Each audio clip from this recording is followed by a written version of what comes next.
नमस्कार, मैं Ravikant digital news 20 से। बिहार की राजनीति पारा काफी गर्म है और चर्चा के केंद्र बिंदु हैं तेजस्वी यादव। राजद के कार्यकारी अध्यक्ष की घोषणा के बाद जनता कह रही है कि जब उनसे परिवार नहीं संभल रहा तो बिहार को क्या संभालेंगे, पार्टी को क्या संभालेंगे। विपक्ष कुछ अलग ही निशाने साध रहा है। ऐसे भी 2025 के विधानसभा चुनाव में तेजस्वी के सारे दावे झूठे हो चुके हैं। जात पात की राजनीति करने के बावजूद विधानसभा चुनाव में वे औंधे मुंह गिरे हैं। जनता इस बात को भी समझ चुकी है कि राजद का विकास मतलब एक परिवार का विकास। दरअसल बिहार की राजनीति में 25 जनवरी को जो हुआ वह सिर्फ एक पद का बदलाव नहीं है, बल्कि एक परिवार, एक पार्टी और एक विचारधारा की कमान का हस्तांतरण था। ऐसे तो राजद में जो हुआ वह बाहर से देखने पर नेतृत्व परिवर्तन लगता है, लेकिन भीतर से देखने पर यह सत्ता की विरासत का हस्तांतरण भी लगता है। और यही वह बिंदु है जहां बिहार की राजनीति रुककर सवाल पूछती है, क्या यह फैसला मजबूरी में लिया गया या फिर सोच समझकर या फिर पुत्र मोह में लिया गया ऐसा कदम जो भविष्य के बड़े जोखिमों को अनदेखा कर रहा है। ऐसे तो तेजस्वी यादव को यह जिम्मेदारी देने की चर्चा काफी समय से चल रही थी, लेकिन सवाल उठता है कि करारी हार के बाद एकाएक यह निर्णय क्यों लिया गया। सत्ता हस्तांतरण का जो दृश्य 25 जनवरी को दिखा, वैसा ही दृश्य उस समय भी दिखा था जब चारा घोटाले में लालू प्रसाद यादव जेल जाने वाले थे। तो उन्होंने राजद के तमाम बड़े नेताओं को इग्नोर कर अपनी पत्नी राबड़ी देवी को बिहार का मुख्यमंत्री बना दिया था और जेल से ही राजकाज चलाने लगे थे।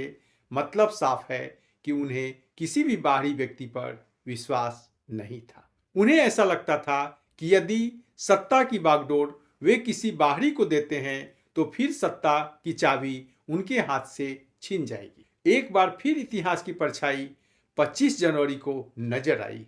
उस समय भी यही संदेश गया था कि शीर्ष कुर्सी परिवार के भीतर ही रहेगी। फिर वैसा ही इतिहास 25 जनवरी को दोहराया गया। सब कुछ पहले से तय था, पटकथा लिखी जा चुकी थी और इसी क्रम में राजद की राष्ट्रीय कार्यकारिणी की बैठक आयोजित हुई, जिसमें लालू प्रसाद यादव, राबड़ी देवी और पार्टी के तमाम वरिष्ठ नेता मौजूद थे। राजद प्रवक्ता एजाज अहमद ने राष्ट्रीय अध्यक्ष की सहमति के बाद कार्यकारिणी के सामने तेजस्वी यादव को राष्ट्रीय कार्यकारी अध्यक्ष बनाए जाने का प्रस्ताव रखा, जो कि सर्वसम्मति से पारित कर दिया गया। इसके साथ ही तय हो गया कि तेजस्वी यादव पार्टी संगठन और राष्ट्रीय अध्यक्ष के मार्गदर्शन में राष्ट्रीय कार्यकारी अध्यक्ष के रूप में काम करेंगे। ऐसे तो पार्टी ने अपने आधिकारिक सोशल मीडिया हैंडल पर भी लिखा, यह राजद के लिए एक नए युग की शुरुआत है।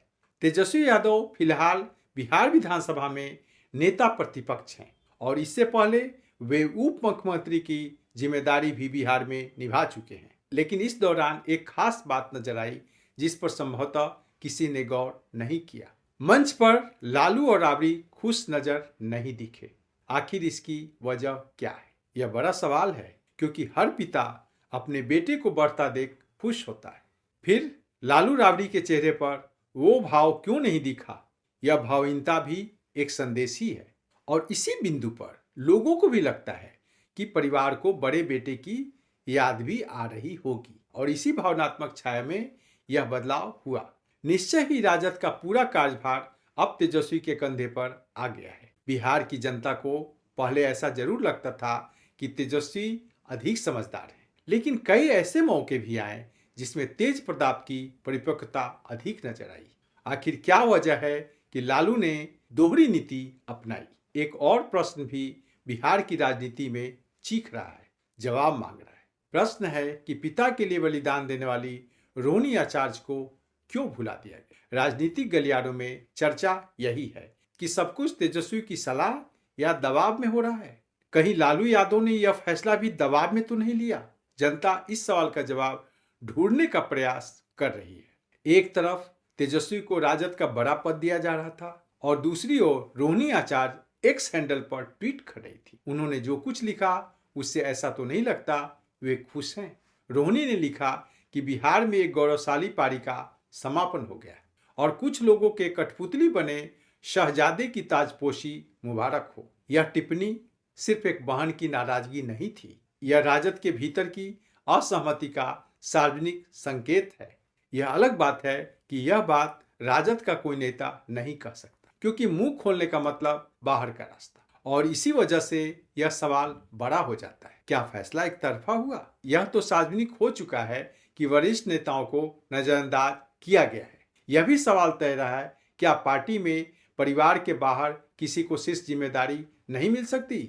अब जरा इस फैसले के पीछे की स्थिति को टटोलते हैं, क्योंकि यह फैसला किसी जीत के बाद नहीं आया, किसी खुशी के माहौल में नहीं आया, बल्कि यह फैसला 2025 के विधानसभा चुनाव में करारी हार के बाद आया है, जब राजद सिर्फ 25 सीटों पर सिमट गया और महागठबंधन को कुल 35 सीटें मिली।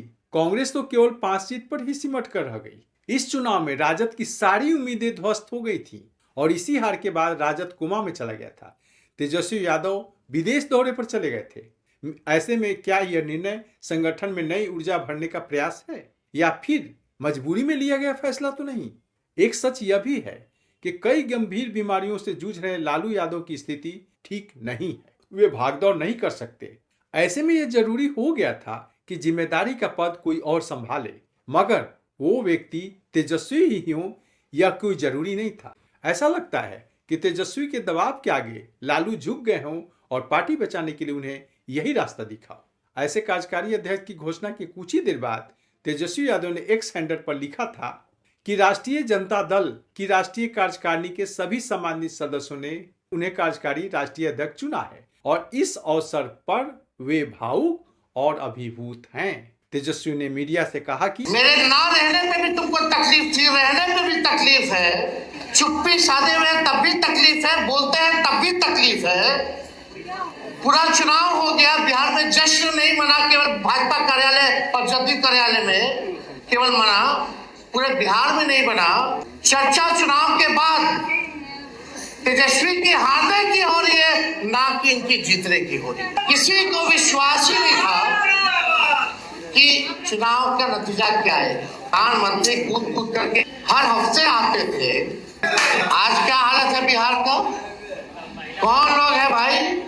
लेकिन हम इतना कहेंगे कि लड़ाई की अभी बस शुरुआत है और हम लोग लड़ेंगे और लड़ करके जीतेंगे। भले ही तेजस्वी ने बोल्ड संदेश देने की कोशिश की, लेकिन उनका चेहरा उनके शब्दों का साथ नहीं दे रहा। खैर, तेजस्वी यादव की असली परीक्षा अब शुरू होगी, क्योंकि हार के बाद उनके सामने दोहरी चुनौती है।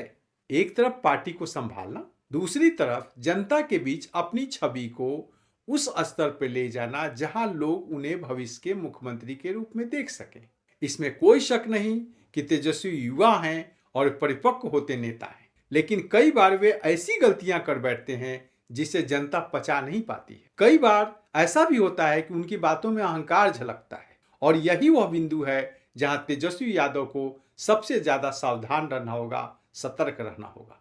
निश्चय ही तेजस्वी अपने वजूद को बचाने के लिए हर वह काम करेंगे जिससे हार के बाद वे खुद को ठीक से स्थापित कर सकें, पार्टी को स्थापित कर सकें, पार्टी में जोश भर सकें। और यह काम केवल भाषणों से नहीं होगा। उनके लिए सबसे जरूरी होगा परिवारवाद के ठप्पे से खुद को निकालना। हालांकि यह इसलिए संभव नहीं है कि कार्यकारी अध्यक्ष की घोषणा के बाद यह संदेश और मजबूत हो गया कि राजद में शीर्ष पर वही आएगा जो परिवार से होगा। ऐसे तेजस्वी यादव की राह आसान नहीं है, क्योंकि राजद में कई नेता ऐसे हैं जो मौका मिलते ही रंगदारी पर उतर आते हैं और ऐसी हरकत भी कर बैठते हैं जो पार्टी के लिए नुकसानदायक है। अब आने वाला समय ही बताएगा कि तेजस्वी कितना कामयाब होते हैं। एक तरफ परिवार के अंदर की चुनौती, तो दूसरी ओर राजद को और मजबूत करने की चुनौती। नमस्कार, रविकांत।